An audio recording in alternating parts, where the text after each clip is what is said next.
রাতভর ব্যাপক উদ্বেগ ও উৎকণ্ঠার পর অবশেষে শর্তসাপেক্ষে 2 সপ্তাহের যুদ্ধবিরতিতে সম্মত হয়েছে যুক্তরাষ্ট্র ও ইরান। যুক্তরাষ্ট্রের পক্ষ থেকে এ তথ্য নিশ্চিত করা হয়েছে।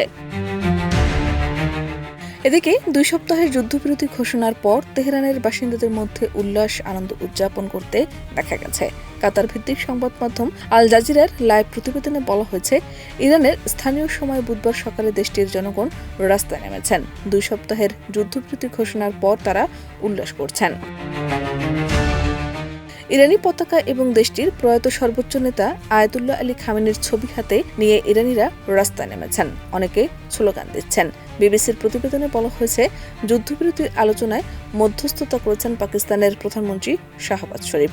যুক্তরাষ্ট্রের শর্ত মেনে ইরান হরমুজ প্রণালী খুলে দিতে রাজি হয়েছে জানিয়ে শাহবাজ শরীফ বলেছেন, অবিলম্বে যুদ্ধবিরতি কার্যকর হবে।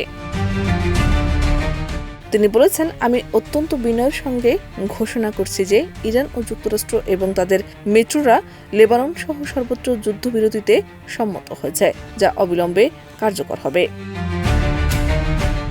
ইরান ও যুক্তরাষ্ট্রের মধ্যে বিরোধ নিষ্পত্তির জন্য একটি চূড়ান্ত চুক্তিতে পৌঁছাতে আরও আলোচনার জন্য 10 এপ্রিল শুক্রবার ইসলামাবাদে একটি বৈঠক ডেকেছে পাকিস্তান।